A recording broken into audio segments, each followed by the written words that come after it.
बिस्मिल्लाहिर्रहमानिर्रहीम, अस्सलाम वालेकुम। प्रोग्राम मुकाबिल के साथ इस्लामाबाद स्टूडियो से मैं हूं सरवत वलीम। रऊफ क्लास्टा, आमिर मतीन स्टूडियोज में हमारे साथी मौजूद हैं। आज के प्रोग्राम के आगाज पर आपको बताएंगे ग्रैंड हायट होटल केस से मुतालिक पीटीआई हुकूमत के लिए ये एक टेस्ट केस बन चुका है। सीटीए ने साबिक चीफ जस्टिस मियां साकिब निसार की तरफ से ग्रैंड हायट होटल बिल्डिंग को रेगुलर करने का फैसला चैलेंज कर दिया। सवाल यह है कि क्या इमरान खान बनी गाला के बाद ग्रैंड हायट होटल में अपने ही फ्लैट को रेगुलराइज कराएंगे या फिर बेचकर बतौर गवर्नमेंट इस केस की पैरवी करेंगे।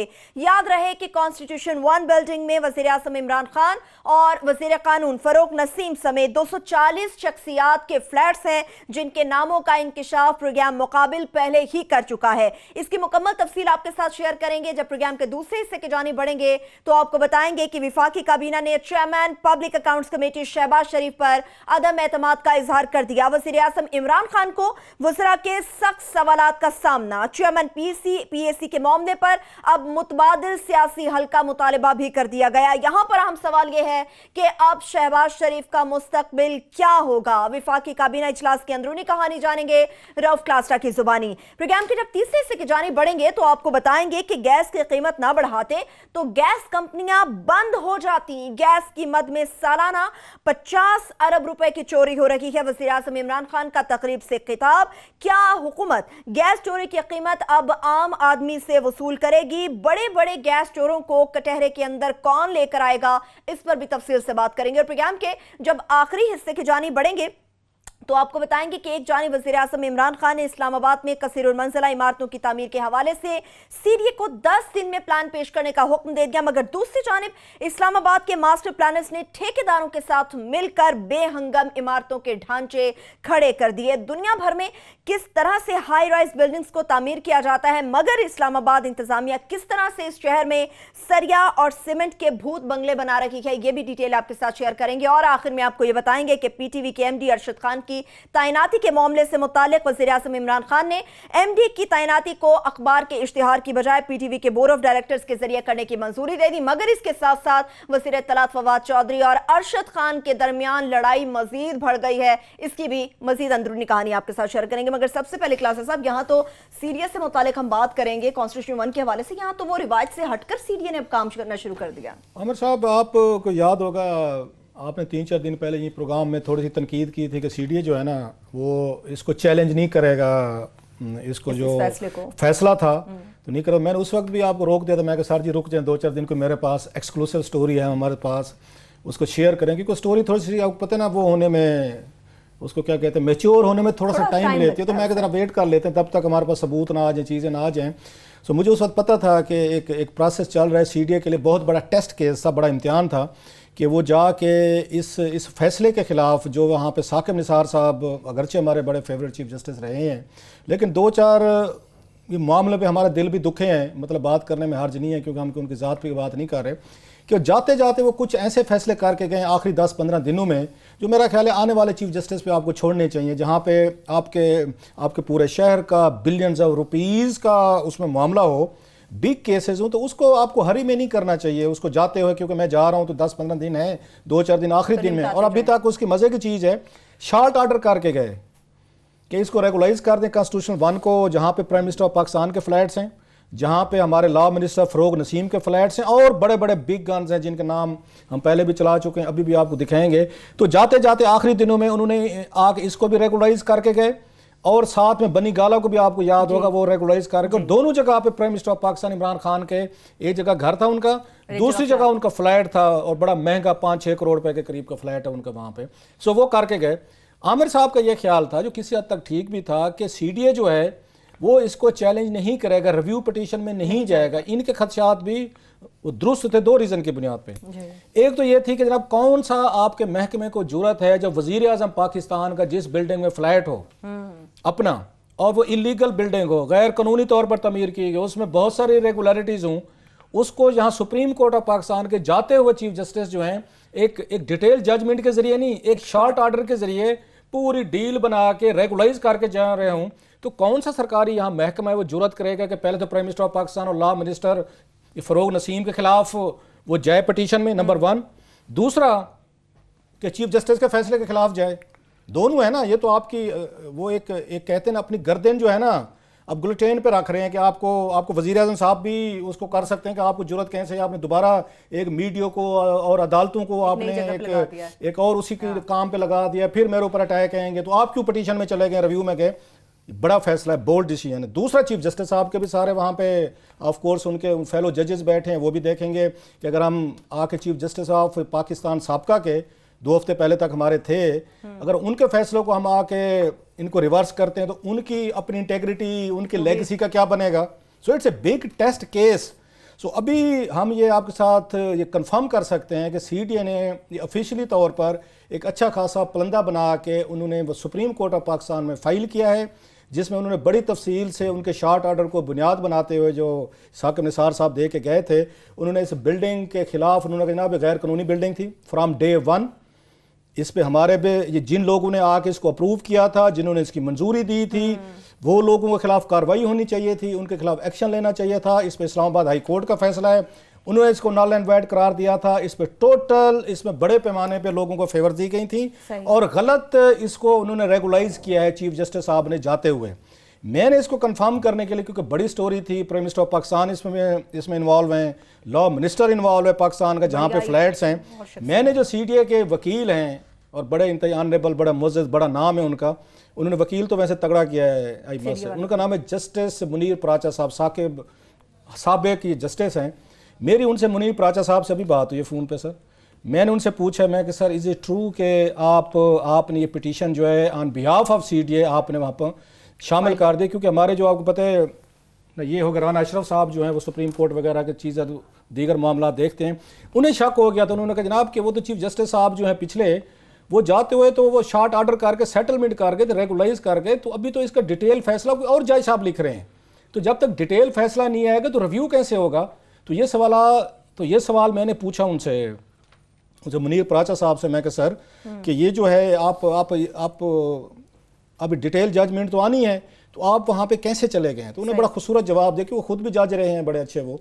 उन्होंने कहा जनाब कि सुप्रीम कोर्ट का एक इस पे जजमेंट है, हमने वो इस्तेमाल की है कि अगर ये सुप्रीम कोर्ट कोई शॉर्ट ऑर्डर के जरिए कोई अगर वो देती है कोई शॉर्ट ऑर्डर, तो आप अपना उस पर review with in time limit जो है वो फाइल कर सकते हैं।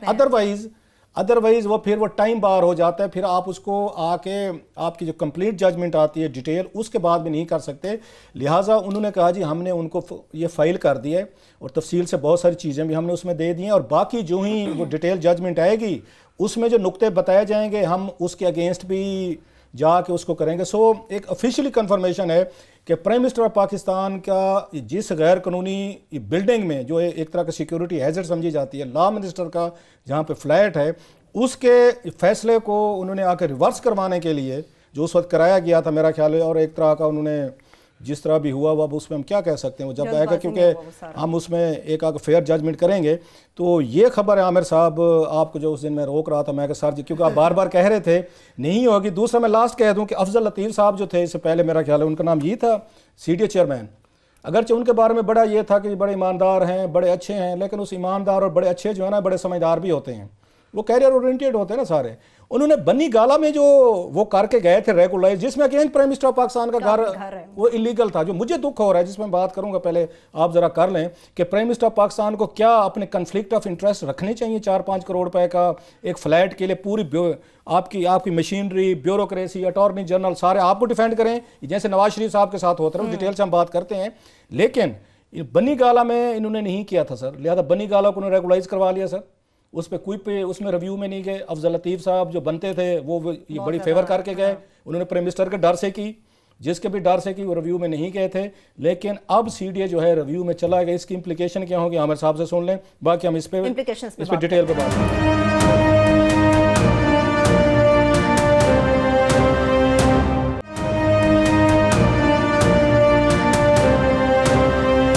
पहले तो यह है कि अफजल लतीफ़ वाला सिर्फ अफजल लतीफ़ साहब के ऊपर ये इल्ज़ाम नहीं धरा जा सकता कि उन्होंने अपनी जिम्मेदारी पूरी नहीं की या रिव्यू में नहीं गए।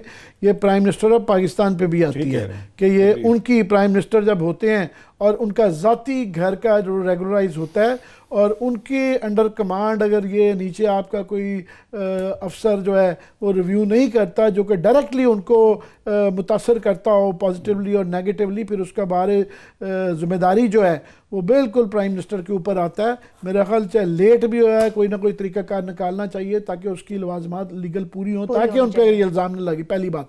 दूसरा, ये मेरी बिल्कुल तशवीश थी कि ये इस तरह के वाक़यात CDA के देखते हुए कि पहले इनके यहाँ पसलीरियाँ यहाँ बड़े बड़े CDA के चेयरमैन बड़ा बड़ा इस तरह का गंद डाल के जाते रहे हैं। सो इसलिए मेरी एक तशवीश थी। बड़ी बात है कि CDA रिव्यू में चली गई है।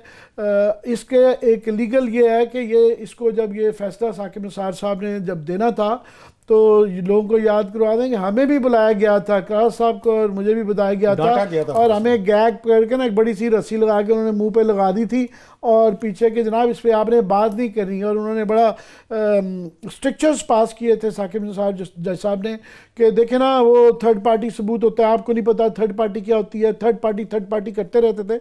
और जब हम निकल रहे थे तो वहाँ काफ़ी सारे वकला, क्योंकि ये पाकिस्तान की सबसे बड़ी एलीट क्लब कोई है, कोई जानना चाहे कि वो 250 लोग कौन हैं जो पाकिस्तान के पावर्स लीवर्स खींचते हैं, पुशर्स एंड पुलर्स कौन हैं, तो ये लिस्ट पढ़ लें, यही हैं, यही 250 लोग हैं।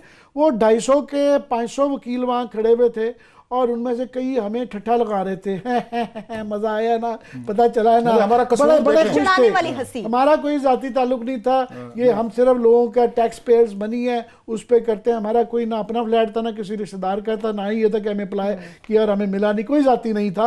मगर वहाँ पे मजाक उड़ाया गया, 2-4 ने बाद में फ़ोन करके सुना यार बड़ी आज बेइज्जती हुई तुम्हारी। सहाफ़ी खड़े थे 2-4 ने हमारे पे, सहाफ़ी बड़े खुश थे कि आपको बुला के जनाब चीफ जस्टिस साहब ने आपकी धुलाई की है। वो लोग जो खुश हो रहे थे कि ओहो निकल गए, तो जनाब ये हाथी जो है ना, हाथी ये पूंछ के जरिए ड्रैग बैक कर लिया गया आज।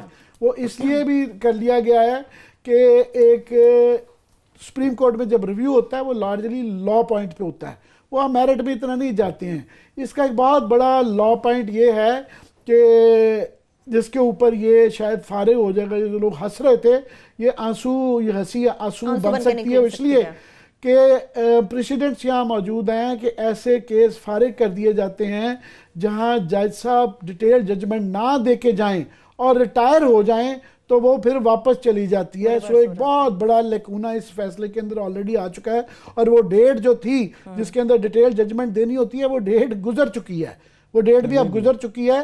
सो लिहाजा जजमेंट इसकी डिटेल आई नहीं है। शॉर्ट ऑर्डर में हम बड़ा इंतज़ार कर रहे थे क्योंकि इसके अंदर असल बात था, ये फिर लॉ कॉलेज बच्चों को पढ़ाया जाना था कि जनाब आप पूछल के ज़रिए, पूछ के ज़रिए जो है ना हाथी कैसे गायब कर देते हैं। तो हम जानना चाह रहे थे कि जनाब in the name of third party interest के जनाब जो उन्होंने इन्वेस्ट किया है, कैसे आप CDA के लैप्सेस और इसके अंदर फ्रॉड, उसके बाद वो जिन्होंने एक कंपनी को मिला उन्होंने किसी और को बेच दिया, कैसे उनको आपने दिया। एक कंपनी जिसने कि लिया ही नहीं था उसको जिस तरीके से अलाउ कर दिया गया कि बजाय होटल के अपार्टमेंट्स बन गए, उनकी फ्लोर्स बढ़ा दिए गए और वो वाहिद बिल्डिंग थी जिसको अर्थक्वेक के बहाना करके जो है किसी और इस्लामाबाद की बिल्डिंग को उस तरह के फेवर्स नहीं दिए गए। इस्लामाबाद हाई कोर्ट ने बहुत मेहनत करके उसको डॉक्यूमेंट किया, 2 साल मुकदमा चलाया और जज साहब ने एक शॉर्ट ऑर्डर में फारिग कर दिया था। हम जानना चाह रहे थे डिटेल जजमेंट में वो बताएं, क्योंकि इसके डिटेल जजमेंट में बताने से इस तरह के तमाम मुकदमात, फॉर एग्जांपल बैरिया का कराची का इस वक्त इम्प्लीमेंटेशन बेंच बना हुआ है, वहाँ भी ये मसला है। इस तरह और बेताशा मुकदमात हैं जहाँ पे in the name of third party interest आप अब हर चीज़ छोड़ दें। और हम ये कहते रहते थे कि गरीब आदमी के झोंपड़े और एम्प्रेस मार्टी के मार्केट के जो बेचारे दुकानदार हैं उनका थर्ड पार्टी इंटरेस्ट नहीं होता। यहाँ अमीर लोग अशराफिया आ जाती है तो उनका इंटरेस्ट बड़ा इंपॉर्टेंट है। So we very keen to read कि ये डिटेल जजमेंट में कैसे उसको जस्टिफाई करेंगे। तो अल्हम्दुलिल्लाह वो डिटेल जजमेंट आई ही नहीं, क्योंकि मेरा ख्याल है वो लिखना आसान काम नहीं था, वो हमें चंद दिन तो बुला के गैग किया जा सकता है कि आप इस पे जजमेंट ना पास करें। वंस जजमेंट इज आउट फिर हम भी फ्री हो जाते हैं बात करने के, जैसा कि आप कर रहे हैं। और हमें जो इंतज़ार था कि वो इनके रीजंस पढ़ना चाहेंगे कि कैसे इन्होंने लॉ के जो बेसिक, किसे कहते हैं ना, प्रिंसिपल्स, कानून के बेसिक मैक्सिम्स होते हैं, उसको वायलेट किया है। कि आपने उनकी तमाम चोरियां आपकी अपनी अदालत ने जो कही हुई थी कि चोरी हुई है, फ्रॉड हुआ है, और टोटली इसके अंदर जो है ना नालायकियां थी, और किसी अफसर को नहीं पकड़ा गया, कोई कुछ नहीं, और सिंपली उन्होंने रेगुलराइज, ये लफ्ज एक नया आ गया पाकिस्तान की डिक्शनरी में कि बाजी जो होना सी हो गया, मिट्टी पाओ। पहले था ना मिट्टी पाओ, अब ये अदालती जुबान में मिट्टी पाओ की डेफिनेशन हो गई है रेगुलराइज कर दें इसको, एवरीथिंग इज कवर्ड। चलिए एक छोटी सी ब्रेक की जानिब चले जाते हैं। जब ब्रेक से वापस आएंगे क्लासेस साहब इससे मुतालिक मजीद भी अभी बात करेंगे, आमिर साहब भी बात करेंगे कि अब इमरान खान साहब की हुकूमत इसमें क्या फैसला लेती है, क्योंकि उनकी हुकूमत के लिए भी बड़ा टेस्ट केस है। एक छोटी सी ब्रेक, वापस आएंगे तो इसके बाद यकीनी तौर पर कैबिनेट के हवाले से भी बात करेंगे कि अब शहबाज शरीफ साहब का मुस्तकबिल क्या हो सकता है। हमारे साथ रहिए।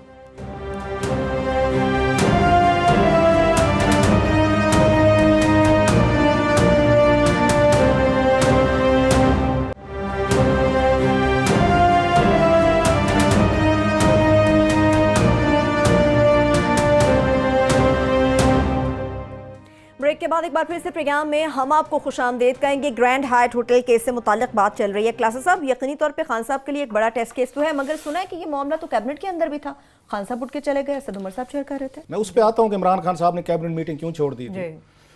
यहाँ पे इंडिया का बहुत बड़ा मशहूर केस है, आमिर साहब को याद होगा, पाकिस्तान के लोगों को नहीं होता। सम टाइम कुछ जेम्स कॉमी जैसे लोग भी पैदा हो जाते हैं, जैसे FBI का था, कुछ सर फिरे होते हैं। इंडिया में भी एक पैदा हो गए थे डिप्टी कमिश्नर अल्लाहाबाद का, आपको याद आ जाएगा, जब इलेक्शन हुए थे इंदिरा गांधी साहबा के, वहाँ पे एमरजेंसी के बाद इलेक्शन हुए, इंदिरा गांधी साहबा जो है अपने उस अबई हल्का उनका अल्लाहाबाद है मेरा ख्याल है, अमेठी इलाहाबाद, उसमें अपनी वो इलेक्शन की सीट, ये बहुत बड़ी स्टोरी थी उस दिन की कि इंदिरा गांधी साहबा जो हैं वो इलेक्शन हार रही थी। अच्छा, ये प्राइम मिनिस्टर ऑफ इंडिया, तो उस वक्त वो जो वहां पे डिप्टी कमिश्नर थे उन पे दबाव डाला जा रहा था, और वो सर्विंग प्राइम मिनिस्टर भी थी वहां पे, प्राइम मिनिस्टर ऑफिस से, कि आप इसका रिजल्ट अभी अनाउंस ना करें। ये नहीं कह रहे थे चेंज कर दें, अनाउंस ना करें कि यहाँ प्राइम मिनिस्टर ऑफ इंडिया जो है इंदिरा गांधी जैसी पावरफुल वुमेन मिनिस्टर इलेक्शन हार गई, इसको डिले करें अगेन, ताकि बाकी उसमें रियासतों में इंपैक्ट ना आए, वट जो भी था। उस पर जो डिप्टी कमिश्नर थे या प्रिजाइडिंग ऑफिसर थे उसके, उन्होंने इनकार कर दिया। अब जरा जहन में रखिएगा, प्राइम मिनिस्टर ऑफ इंडिया का आ रहा है, उन्होंने इनकार कर दिया। उन पर जब दबाव बढ़ गया तो उन्होंने कहा 2 मिनट ठहरे, मैं भी वापस आता हूँ। सर वो घर गए, ये वाकया उनके कुलदीप नैयर साहब की बुक है बियॉन्ड द लाइन्स, उसमें उन्होंने लिखा हुआ है बड़ी तफसील से। कहते वो अपनी बीवी के पास गए और वो बैठी कपड़े धो रही थी, पाकिस्तानी बाबूज की बेगमात की तरह नहीं थी, वहाँ इंडिया में ब्यूरोक्रेसी जो है अभी भी और तरीके से रहती है, वो कपड़े धो रही थी। उन्होंने अपनी बीवी से पूछा डिप्टी कमिश्नर ने कि अगर मैंने इंडियन प्राइम मिनिस्टर का, इंदिरा गांधी का इलेक्शन मैंने अनाउंस ना किया तो मुझे यहाँ पे सीट मेरी बची रहेगी, अगर मैंने कर दिया तो मेरे साथ हशर नशर हो जाएगा, ट्रांसफ़र भी होंगे, तंग भी होंगे। तो कुलदीप नैयर साहब लिखते हैं अपनी किताब में, उन्होंने कहा जनाब कि उस खतून ने वहीं से कपड़े वहाँ पे धोते हुए बगैर अपना सार उठाया अपने मियाँ को कहा, उसने कहा जनाब आप अगर ईमानदारी से समझते हैं कि आपको इलेक्शन रिजल्ट अनाउंस करना चाहिए, आप करें। आप न इंदिरा गांधी से डरें, ना प्राइम मिनिस्टर ऑफिस से डरें, वही कुछ करें जो आपका ज़मीर कहता है, जो आपका अब लाभ कहता है, जॉब कहती है। ज़्यादा से ज़्यादा क्या करेंगे, आपको OSD बना देंगे, मैं लोगों के घरों के कपड़े धो के घर चला लूँगी, तुम वही करो जो तुम्हारा ज़मीर कहता है। वो वापस किया, उसने अनाउंस किया कि जनाब के ये प्राइम मिनिस्टर ऑफ इंडिया जो है इलेक्शन हार चुके। कुलदीप नैयर साहब लिखते हैं कि उसके बाद इंदिरा गांधी ने उनको दोबारा विक्टिमाइज किया, और उससे मिलने के लिए उस ब्यूरोक्रेट से मैंने पूरा सफ़र किया और उससे मुलाकात करके आया। ये इतनी बड़ी रामलीला मैंने इसने सुनी है कि पाकिस्तान में कोई ऐसा करैक्टर नहीं बच गया। जेम्स कॉमी ने वहाँ ट्रंप के सामने खड़ा हो गया। सर इंडिया की मिसाल दे रहा हूँ, कोई यहाँ पे CDA का बंदा जो है, क्या इमरान खान इनको इनकरेज नहीं कर सकते? वैसे तो बड़ी हमें यूरोप की मिसालें देते हैं कि स्वीडन का प्राइम मिनिस्टर साइकिल पे आता है, ठीक है सर। अब ये मौका है कन्फ्लिक्ट ऑफ इंटरेस्ट का। अब कल को होगा क्या, अब मार्क कर लेंगे किस किस अफसरान ने, किन किन लोगों ने ये पिटीशन डाली है वहाँ पे, दोबारा इसको रिव्यू किया है। एक्सीलेंसी, आपको खुदा ने इस मुल्क का बादशाह बना दिया है, आप पूरा मुल्क आपका इस वक्त। एक फ्लैट जो है ना, उसको कन्फ्लिक्ट ऑफ इंटरेस्ट मत बनने दें। आप उनको लेटर लिखें कल उनको, जनाब कि मेरा फ्लैट जो है, जो मेरे पैसे मैंने दिए थे वो वापस करें। अटॉर्नी जनरल ऑफ पाकिस्तान को कहें कि वो स्टेट का मुकदमा लड़े। अब आप तो कहते थे नवाज शरीफ के बारे में, जनाब ये देखें उनके क्योंकि क्रोनीज हैं, उनके तबलची हैं, उनके जनाब उनके हामी हैं, तो अटॉर्नी जनरल जो है ना सुप्रीम कोर्ट के आगे वो स्टेट का मुकदमा लड़ने की बजाय हुक्मरानों के ज़ाती केस से लड़ते हैं। सर नो, अब टाइम आ गया खान साहब आपका साबित करने का, जो आप हमें रियासत मदीना की कहानियाँ सुनाते हैं। जो आप उसके बाद मलेशिया सुनाते हैं, यूरोप सुनाते हैं, अमेरिका सुनाते हैं, और हिंद सिंध की कहानियाँ फलां फलां ये होता था। ये मूवमेंट है सर। अटारनी जिला पाकिस्तान को कहें कल, ये मंसूर अली खान साहब को, सॉरी मंसूर अनवर मंसूर साहब, उनको कहें कि हजूर आप सीडीए के साथ खड़े होंगे, अब पता चलेगा ना कि अनवर मंसूर जो है वो प्राइम मिनिस्टर ऑफ पाकिस्तान के साथ खड़े होते हैं या वो यहाँ सीडीए के साथ खड़े होते हैं, इस्लामाबाद के शहरियों के साथ खड़े होते हैं। No, this is the movement. वो कहते हैं सीज इट। अब हम देखते हैं कि आप तो कहते हैं मुझे कोई लालच नहीं, बिल्कुल नहीं होगी, हम तो आपको बड़ा अच्छा बंदा समझते हैं। आप जरा अपना फ्लैट वापस करें, अटॉर्नी जनरल को इंस्ट्रक्शन दें और सीडीए को थपकी दें कि आप भी जेम्स कॉमी की तरह खड़े हो गए, आप भी इंडियन वो जो ब्यूरोक्रेट था जिसने इंदिरा गांधी साहबा के प्रेशर में नहीं आए थे, आप भी नहीं है। I appreciate you. आप लड़ाई लड़ें और पूरी की पूरी लड़के दिखें आमिर साहब, ये मौका है, और साबित करें। आप अब यहाँ मदीना की रियासत की बात करते हैं, अब दिखाएं जरा, ये नजर आ जाएगा आमिर साहब हमें आजकल में या 2 दिनों में। देखते हैं खान साहब कैसे कहते हैं कि तमाम इदारे जो हैं आज़ाद है, अपनी मर्जी से काम कर रहे हैं। ये केस जो है ये टेस्ट केस है। मैं इस तरह कहा ना कि इसके अंदर पाकिस्तान की सारी क्रीम है। यहाँ तक कि ये जो फैसला आया था ये बिल्कुल जो है ये बिल्कुल अकल से बालातर था, और हम सारे इंतज़ार कर रहे थे कि डिटेल जजमेंट आए कि कैसे उसको जस्टिफाई करेंगे। अल्हम्दुलिल्लाह वो डिटेल जजमेंट आई ही नहीं। तो अभी दोबारा देखते हैं। अभी भी वो जो अंग्रेजी में कहते हैं many a slip between the lip and the cup, तो वो यहाँ पे अभी ये होना है। फिर देखना है कि गवर्नमेंट क्या करती है, रियासत क्या करती है, जुडिशरी क्या करती है, वकील क्या करते हैं, क्योंकि पीछे बड़े बड़े कैरेक्टर्स बैठे हुए हैं। वो जो 250-500 लोग हैं वो पाकिस्तान की क्रीम है। तो ये टेस्ट केस आ गया है। तो असद उमर साहब से मुतालिक अभी बात करें। असद वाली सुन रहे हैं। इमरान खान साहब को उसी दिन ही इनको 10-11 जनवरी की जो मीटिंग की थी ना कैबिनेट की, इमरान खान साहब को उस दिन फैसला ले लेना चाहिए। इंसान का पता चलता है जब टेम्पटेशन होती है, कोई बंदा आपको ब्लैकमेल कर रहा हो या टेम्पटेशन दे रहा हो, उस वक्त पता चलता है आपका करेक्टर क्या है, इंटेग्रिटी क्या है, और आप में कितनी कैपेसिटी है टू से नो। उस दिन जब आपके सामने कैबिनेट का इजलास हुआ आमिर साहब, उसमें लॉ मिनिस्ट्री जो है वो एक इनका लेके आई वहाँ पे कि जनाब कॉन्स्टिट्यूशनल 1 जो है ना वो सुप्रीम कोर्ट ऑफ पाकिस्तान में है, हमें इसके लीज एग्रीमेंट को देखना है, इसको रेस्टोर करना है, इसको क्या करना है हमने। इमरान खान साहब चेयर कर रहे थे मीटिंग की। इमरान खान साहब को उस दिन टेम्पटेशन को नो कर देना चाहिए था। उन्हें लॉ मिनिस्टर को कह देना चाहिए कि सारे काम करें, इसमें मेरा नाम है, आई am the prime minister of Pakistan. ये इतना बड़ा बिल्डिंग का इशू है, सुप्रीम कोर्ट इसकी हेयरिंग कर रही है। ऑलरेडी मेरा वहाँ पे वो एक उस बनी गाला का घर रेगुलराइज वो सुप्रीम कोर्ट कर चुकी है। आप वाली बात, गरीबों पे बिल्डोजर चल गए हैं, उनको मौका नहीं दिया गया कि वो भी पैसे दें आपको, रेगुलाइज करवाएं। और एक और दूसरा मेरा फ्लैट यहाँ पे आ रहा है, फिर एक कंट्रोवर्सी जनरेट होने वाली है। मैं दूसरी कंट्रोवर्सी नहीं जनरेट कर सकता, पहली वो हो गई बनी गाला की, उसकी डिफरेंट रूल से जो भी चीज़ें थी वो हो गई, लोगों ने एक्सेप्ट कर लिया, बहुत सारे घर बन गए, जो भी है।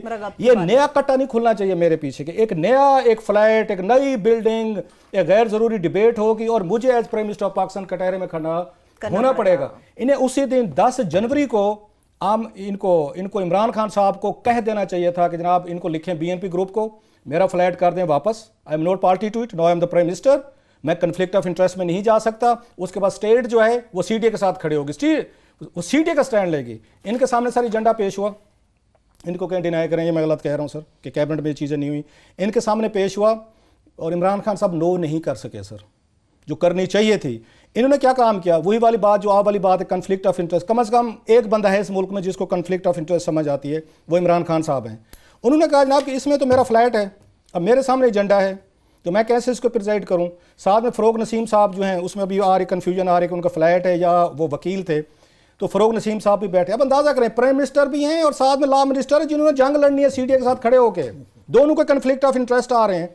दोनों ने क्या काम किया सर, इमरान खान साहब खड़े हुए अपनी से कुर्सी से या कैबिनेट की मीटिंग से, उन्होंने जनाब क्योंकि मेरा इसमें फ्लैट है और मेरे बारे में सुप्रीम कोर्ट की चीज़ें आ रही हैं, ये लीज एग्रीमेंट सारे का सारा मुझसे कंसर्निंग है बिकॉज कि मैं ओनर हूँ, लिहाजा उन्होंने कहा मैं तो कैबिनेट मीटिंग मैं करता नहीं, मैं सही, और फ़रोग नसीम साहब भी नहीं करेंगे। सो इमरान खान साहब ने कैबिनेट मीटिंग छोड़ दी, फ्लैट नहीं छोड़ा। जरा जहन में रखिएगा, इतना बड़ा फोरम। मगर चले ये नहीं सुन लें आमिर साहब, आप बाद में गुट का बन लीजिएगा, मैं मौका दूंगा आपको, बन लीजिएगा मुझे जरा थोड़ा सा। ये बड़ी बात है कि छोड़ दिया तो सर ये कौन सी बड़ी बात है, 2-3 करोड़ का जो आपने पेमेंट की हुई है, फ्लैट छोड़ना मुल्क के प्राइम मिनिस्टर के लिए इतना बड़ा केस जो सुप्रीम कोर्ट ऑफ पाकिस्तान जिसका सीज है, अपोजिशन आपको टारगेट कर रही है, मीडिया में उसका ट्रायल हो रहा है, आप फ्लैट नहीं छोड़ सके, कैबिनेट का इजलास छोड़ के चले गए खान साहब और असद उमर को बिठा दिया। अब आप बताएं, ना छोड़ते तो ये कहा जाना था कि देखें आप वहाँ पे बैठे ही रहे, क्योंकि यहाँ तो हमारे यहाँ यही मोटरवे बन रही थी, मोटरवे में इनके पार्टनर्स कतरी थे, उनको कॉन्ट्रैक्ट मिलते रहे, रेडको को मिलते रहे, वो बैठे रहे। अब जल्दी कहाँ बन रहे, थोड़ा सा मैं आपको मजीद टाइम ज्यादा देना चाहता हूँ। अच्छा, और कुछ एक दो नुक्ते रहते हैं, अगर आप उसके बाद अच्छी तरीके से बनिएगा। सवाल यह है कि इमरान खान साहब जो है वो कहते हैं I am different, I am not Nawaz Sharif, I am not ये Zardari, I am not Benazir Bhutto, मैं तीनों नहीं हूँ, आई एम डिफरेंट। और लोगों ने उन पर यकीन किया कि इमरान खान ठीक कह रहा है, ये डिफरेंट है। फिर डिफरेंट ये नहीं बनता था कि मैं उठ के जा रहा हूँ तो पीछे असद उमर साहब की जरूरत है इमरान खान साहब के खिलाफ फैसला कर सकें, तो कैबिनेट करती ना सर। अगर इनमें था, अगर कैबिनेट में थे गट्स किसी एक में, इन्हें का इनकार करें जो मैं आपको बातें बता रहा हूँ, फिर असद उमर को फैसला ले लेना चाहिए था कि जनाब के we as the cabinet, I as the chair ये फैसला देता हूँ कि इमरान खान को और इनको फरोग नसीम साहब को अपने तमाम फाइनेंशियल, लीगल, वट एवर उनके कंसर्न्स हैं, इंटरेस्ट हैं, इनको विड्रॉ कर लेना चाहिए और स्टेट को सीडीए के साथ खड़ा होना चाहिए। अटॉर्नी जनरल को आप हिदायत में जारी करता हूँ जा केस लड़ें। असद उमर साहब को जरूरत हुई वो फैसला देते ना, इमरान खान के खिलाफ दे देते, पाकिस्तान की तारीख में एक नई तारीख बनती कि असद उमर ने तो कैबिनेट मीटिंग को चेयर करते हुए इमरान खान और लॉ मिनिस्टर के खिलाफ फैसला दे के उन दोनों के जो फ्लैट्स है उनको या उनके कंसर्न थे, इंटरेस्ट खत्म करके कहा कि आप इसके साथ आप स्टेट के साथ खड़े होंगे। ना असद उमर साहब फैसला कर सके, ना इमरान खान साहब जरूरत कर। ये टाइम होता है, मूवमेंट होता है टू सीज द मूवमेंट कि खान साहब में फिर मैं लास्ट पे रिपीट करता हूं कि उन्होंने कैबिनेट के इजलास से वो चले गए, फ्लैट नहीं छोड़ा, वो फ्लैट नहीं छोड़ा। आप किस तरह से डिफेंड करेंगे? मुझे ब्रेक से वापस आके इनसे करवाना जरूर है। पहले जाके कहता नहीं आप ब्रेक फौरी तौर पे मुझे लेने, एक छोटी सी ब्रेक की तरफ बढ़ जाते हैं। ब्रेक से वापस आएंगे तो खान साहब को डिफेंड करने के लिए आमिर मतीन साहब चूंकि यहाँ पे बैठे हैं, लेट्स सी किस तरह से ये डिफेंड करते हैं। मगर इसके साथ साथ गैस की कीमतें जो बढ़ी हैं, इस पर खान साहब ये फरमाते हैं कि गैस की कीमतें ना बढ़ाती तो मुल्क में मौजूद गैस कंपनियां बंद हो जाती। इससे मुतालिक भी डिटेल आपके साथ शेयर करेंगे, हमारे साथ रहिए।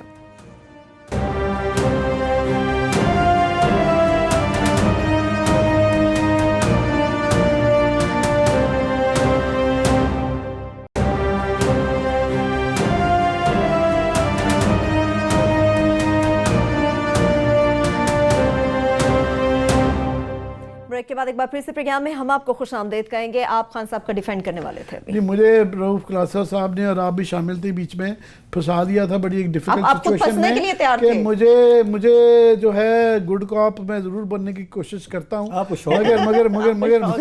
मगर मुझे फंसा दिया गया था कि उनके असद उमर के ब्याह पे या प्राइम मिनिस्टर के ब्याह पे मैं क्यों उनको डिफेंड करूँ। मुश्किल सिचुएशन थी, मगर मुझे वक्फे के दौरान बचा लिया है। यूसुफ बेग मिर्जा साहब प्राइम मिनिस्टर के स्पेशल असिस्टेंट और मीडिया अफेयर्स, तो उनका वक्फे में आया, उन्होंने कहा जी ये जो जिक्र कर रहे हैं कि कैबिनेट की मीटिंग के अंदर जब एजेंडे पे ये कॉन्स्टिट्यूशन 1 का आया तो पहली बात ये बताई गई कि ये इनफ्रक्चुअस हो चुका है, यानी इसका ऑलरेडी क्योंकि सुप्रीम कोर्ट की जजमेंट आ गई हुई है, लिहाजा इस पे एजेंडे के अंदर बात नहीं हो सकती। दूसरा ये कि सीडीए ने, उनके बकौल कि सीडीए ने जो प्रपोजल थी उसको, जो उस कंपनी बीएनपी की जिन्होंने ये उसके रोशनी में स्टेटमेंट की जो फेवर्स मांगे थे, सीडीए ने अपोज किया था उसको। उन्होंने सीडीए ने जो फाइल इन राइटिंग लिख के दिया था कि उनसे वो एग्री नहीं करते हैं और वो उसकी मुखालफत करते हैं। तो या तो होता है ना कि उनकी मुखालफत को नवाज शरीफ साहब के ज़माने में जिस तरह चुप करके सीडीए के कहा जाता है कि इसको विड्रॉ कर ले, या कोई ऐसा नहीं हुआ। उन्होंने कहा जी इसलिए इसको एजेंडे के ऊपर जो है मज़ीद डिस्कस इसको नहीं किया गया, ये उनके बकौल। अगर मैंने यूसुफ बेग मिर्जा साहब की तर्जमानी पूरी ना की हो तो is free to call us again, तो मैं वो अपनी तर्जमानी थोड़ी सी बेग साहब हमारे लिए बड़े अगर ये कोई ऐसी आप इनसे भी किसी बात पे एग्री ना करें हो तो बेग साहब मेरा बेग साहब से कॉल मिला लें। सर मैं बता देता हूँ ज़रा। एक तो ये है कि जब ये कैबिनेट के इजलास हो रहे थे, बेग साहब मेरा ख्याल अभी उनको सरकारी नौकरी नहीं मिली थी उस वक्त, नंबर 1। ठीक है सर, मैं डेट भी बता देता हूँ किस डेट को 10 तारीख को वो कह रहे थे। ठीक है सर, उस वक्त तक मेरा ख्याल अभी ये नहीं लगे, नंबर 1। दूसरा वो कैबिनेट की मीटिंग में मेरा नहीं ख्याल कि उनको मिनिस्टर का स्टेटस नहीं है, वो कैबिनेट की मीटिंग में बैठ भी नहीं सकते। अगर मैं गलत कह रहा हूँ तो मुझे वो करेक्ट कर लेंगे, मैं अपने आप को मैं भी कर उनको बताया गया होगा सर जी, मैं पूरी बात बता रहा हूँ ना सर, उनको उनका पॉइंट ऑफ व्यू सुन लें कि कैसे तर्जमान हम लोगों को बैठ के ना थोड़ा सा इधर उधर की गोली देने की कोशिश करते हैं।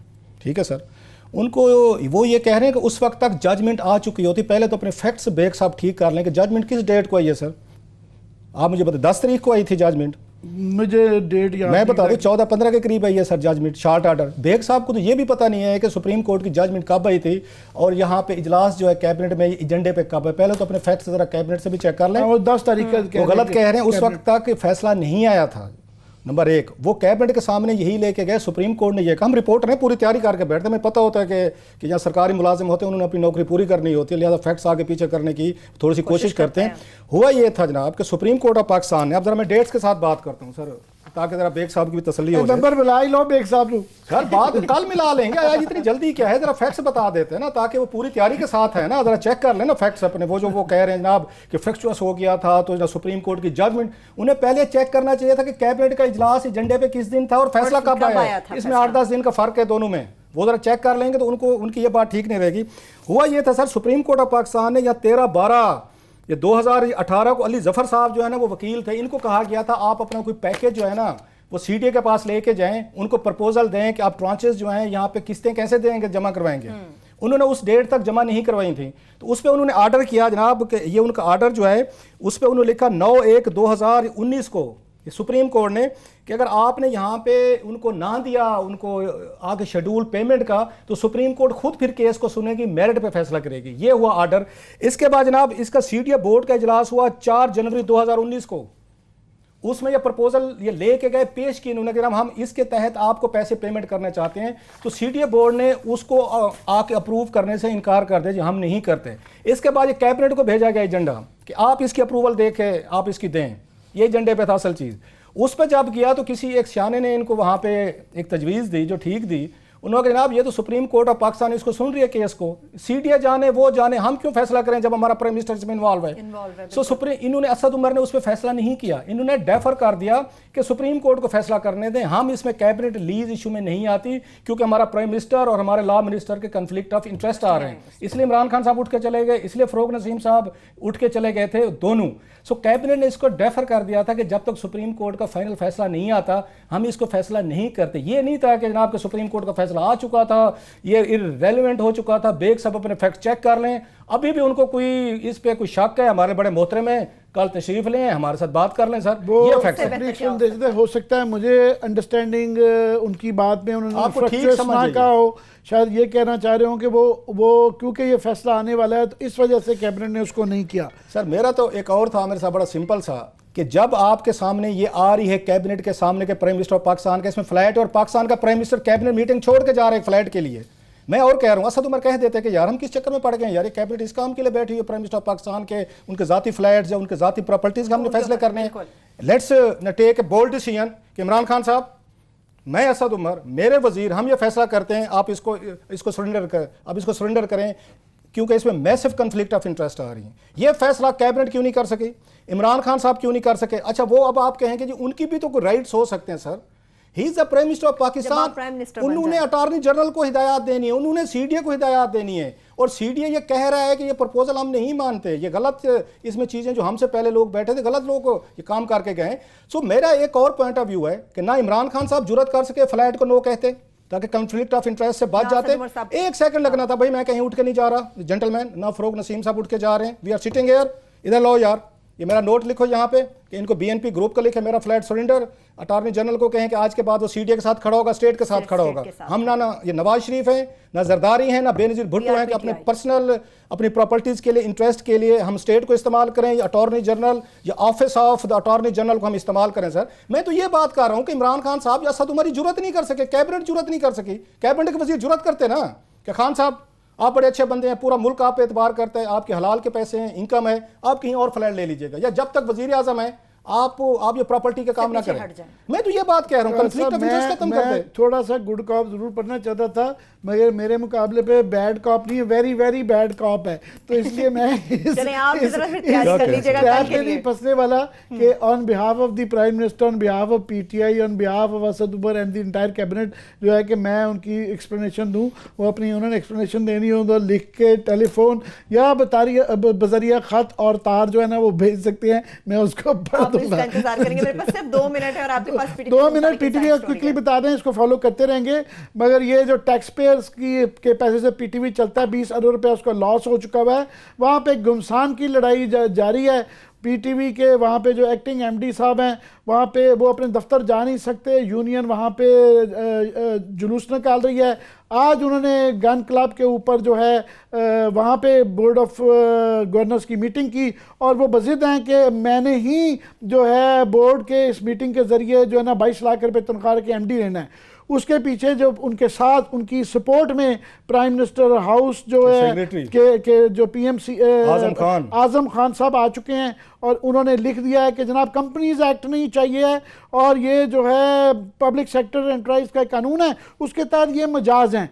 तो हमारी सिर्फ दरख्वास्त ये है कि ये इतनी और बेताशा कंपनियां हैं जो कि हुकूमत पाकिस्तान की हैं, उन सब के लिए भी क्राइटेरियन ये है कि उनके वो बोर्ड के अपनी तनख्वाह लगाएं, खुद ही लगा लें। ये जो तरीकाकार रखा गया है कि जी आप पहले एक सिलेक्शन बोर्ड बनाएंगे उस मिनिस्टर के तहत, हम बड़े नाकिद हैं कई चीज़ों में फवाद चौधरी के, मगर मिनिस्टर को इस तरीके से नहीं निकाला जा सकता बीच में से कि उनको आप कहें जी वो पीटीवी में घुस नहीं सकते, पूछ नहीं सकते, या ये कानून बदल दें। अभी तक का कानून ये है कि पीटीवी के जो मिनिस्टर साहब हैं वो सिलेक्शन बोर्ड के हेड होंगे, वो चेक करेंगे कैंडिडेट्स को, उसके बाद 3 नाम भेजेंगे प्राइम मिनिस्टर को, गवर्नमेंट के पास वो अप्रूव करेंगे। उन्होंने कहा जी क्योंकि अरशद खान साहब के उन्होंने रखना है और 2 दुकड़म तिकड़म बन गई है, 2-3 वहाँ पे प्राइम मिनिस्टर हाउस में मिल गए भी हैं और 2-3 बाहर मिल गए हैं और एक मिनिस्ट्री का सत्यानाश हो गया। पीटीवी जिसको वो कहते थे बीबीसी बना देंगे, वो बीबीसी क्या वो लीरो लीर हो चुकी है, इसकी एलएलसी बन गई है लीरो लीर कॉरपोरेशन। तो इसको लीरो लीरी से बचाएं खुदा का वास्ता। ये गवर्नमेंट है कि एक तमाशा बन के रह गया है और जो कि फ्लैगशिप है पाकिस्तान की मीडिया का और गवर्नमेंट का, हमारे टैक्स पेयर्स के पैसों से चलता है, इसको बचाएं। ये आपस की लड़ाई जो है ना ये इसके लिए पानीपत बुक करा लें और वहां जाके लड़ लें। ये पीटीवी के अंदर और गन क्लब की पहाड़ियों के दरमियान जो है ना ये फैसले पता क्या हो रहा है। इमरान खान साहब हिम्मत करें थोड़ी सी, वो चीफ वो है वो वजीर आजम है इस मुल्क, फैसला करें, बोर्ड फैसले करते हैं, बोर्ड फैसले करूँगा करें। वो अरशद खान को रखना चाहते हैं एमडी, लेकिन उनके सामने वो आप कह सकते हैं सुप्रीम कोर्ट का फैसला पड़ा अताउल कासमी वाला, डरे हुए हैं। वो क्या चाह रहे हैं, वहाँ पे आजम खान भी उनके प्रिंसिपल सेक्रेटरी साहब भी डरे बैठे हैं।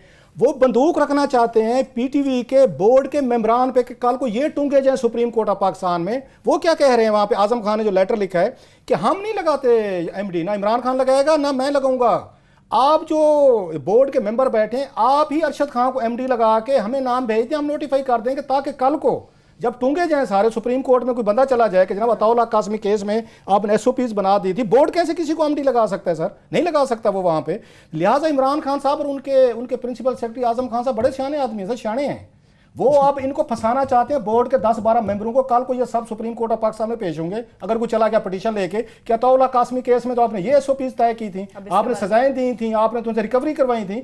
अब इमरान खान साहब ये चाहते हैं कि अरशद खान मेरा पसंदीदा बंदा भी लगे लेकिन मैं ना लगाऊं उसको, ताकि कल हमको कोई ये देखें ये 10 लोग थे जनाब, ये बोर्ड था, बोर्ड ने हमें करके दिया, हमने साइन कर दिया, हम तो इसकी खुद मुख्तारी पे बिलीव करते हैं, ये तो ऑटोनोमस इदारा है, बोर्ड कहते हैं तो कर लेते हैं। हजूर हिम्मत करें, आप प्राइम मिनिस्टर हैं, अल्लाह ने आपको बादशाह सलामत बनाया है, फिर कल एक समरी बनवाएं, इससे आप उनको शफकत हमारे जलील साहब दोस्त हैं उनको कहें एक समरी बनाएं, अरशद खान साहब का नाम लिखें कि जनाब कि ये जो अरशद खान साहब हैं 22 लाख की तनख्वाह पे ये पाक से टेलीविजन से इनको अपॉइंट किया जाए। उस पे आजम खान साहब को कहें हिम्मत दिखाएं, ब्यूरोक्रेट हैं 22वें ग्रेड के अभी मिलने वाला है उनको, आप उस पर स्टैम्प करें कि ना prime minister of Pakistan has please to approve the appointment of Arshad Khan as MD करें।